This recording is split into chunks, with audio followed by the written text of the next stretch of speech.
08 here, back with another review. This time around it is Starrcade 1991. It's the third day of wrestling. On the third day of Christmas, my true love gave to me 3 French hens, 2 turtle doves, and a partridge in a pear tree.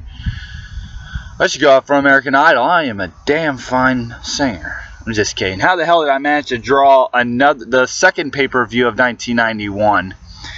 In December, but I did back to back. Now this is the Lethal Lottery Battlebowl.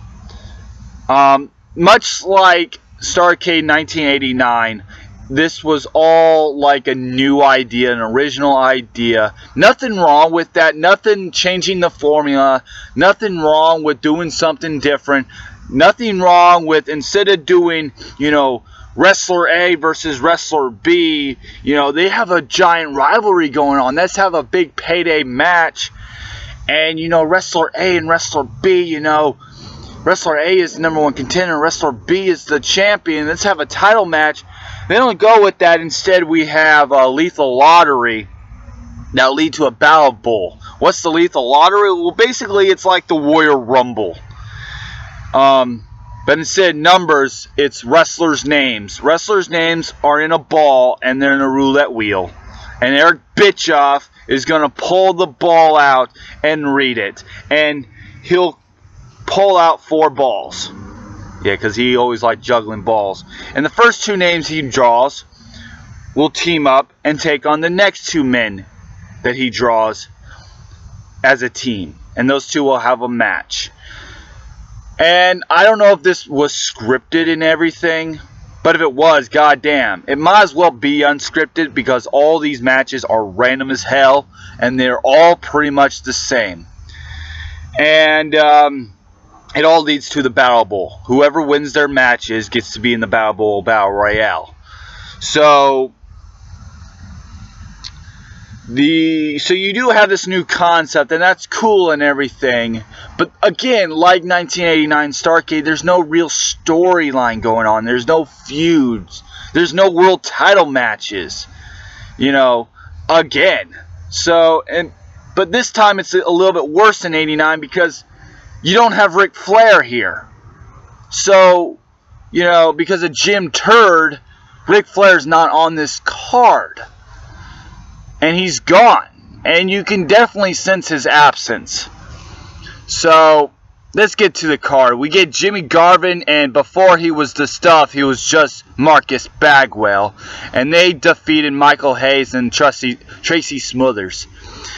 3 out of 10. Again, most of these matches are going to get 2s and 3s and maybe a 4 because they're all random and they're all pretty much the same.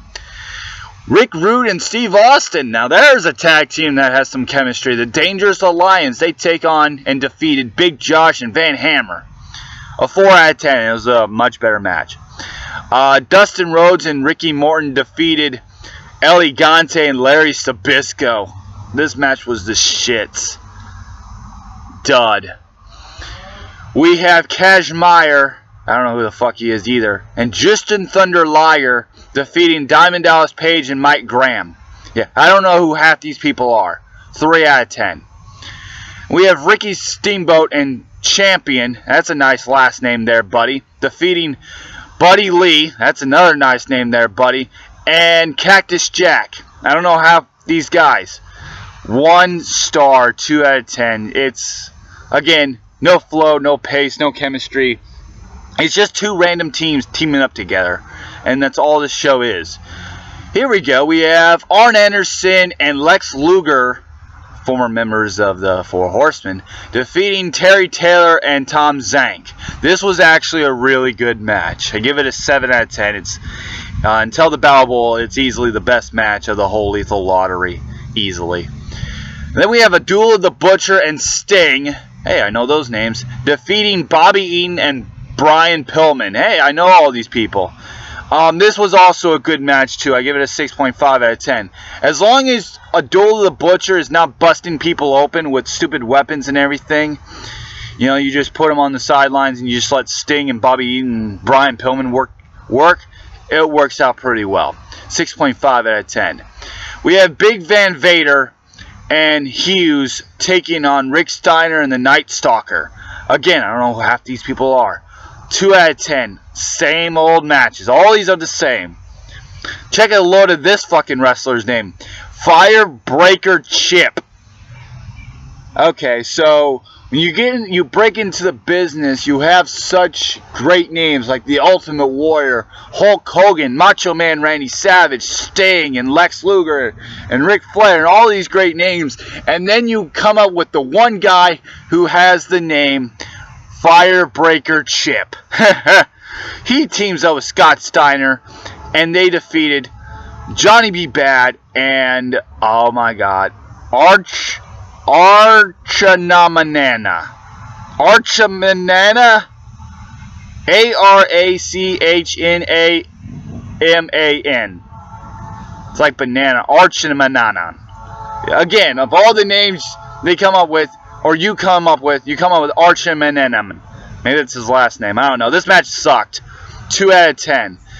Then we have Ron Simmons and Tommy Rich defeating P.N. News and Steve Armstrong. Again, I don't know who half these people are. Maybe I should do more homework on these people. Again, random ass people. 2 out of 10.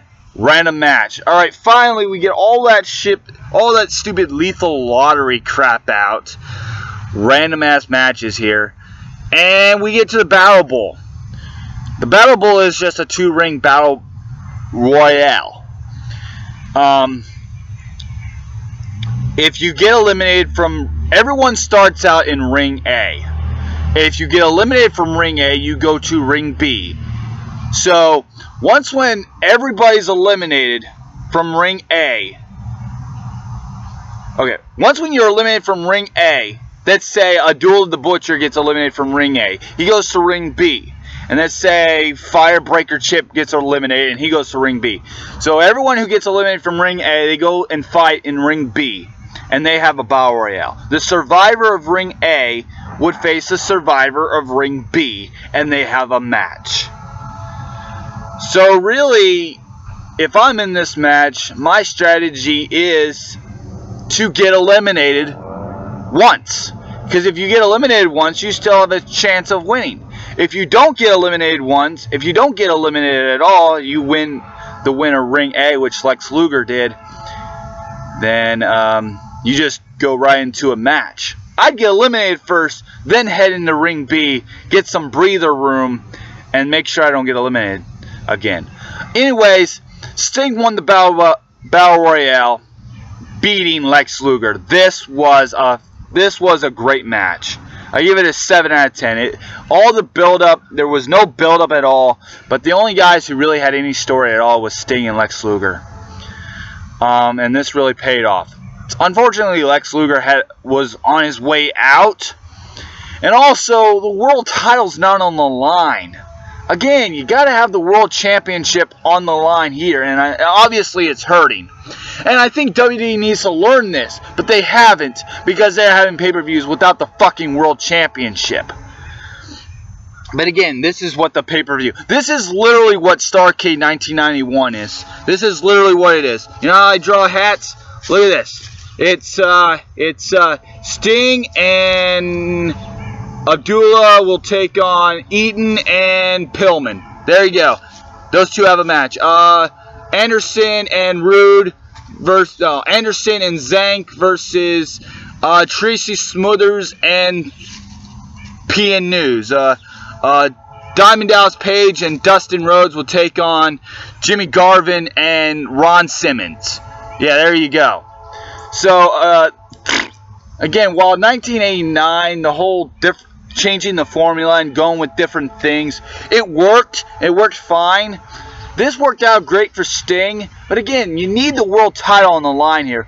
No story, no build-up, only Sting has a story. So really, it's just dumb. This show was dumb. This is, you know, of all the great ideas WCW come up with, you know, they came up with the Monster Truck Sumo match. They came up with the San Francisco 49ers match, a coal miner's glove match, a piano on a pole match, Judy Bagwell on a forklift match, the Chamber of Horror matches where you have a giant match of people and you have to throw a switch and the guy gets electrocuted. All the things you come up with, all that, and then you get the Battlebowl Lethal Lottery. So at least it's not as bad as those, but still, the concept obviously does not work here. Overall, Starrcade 1991 sucked. 3.5 out of 10. Now, what would I draw for the 4th day of wrestling? Well, the wind took that one out. I'll redraw. Alright, here we go. I get... Oh, no. Oh, no. You gotta be fucking kidding me. It can't be. No. No. No. This is one of the few ones I didn't want to draw. Starrcade 1999. Vince Russo reigns supreme. All hail the mighty Vince Russo. Oh, no. Merry fucking Christmas to me.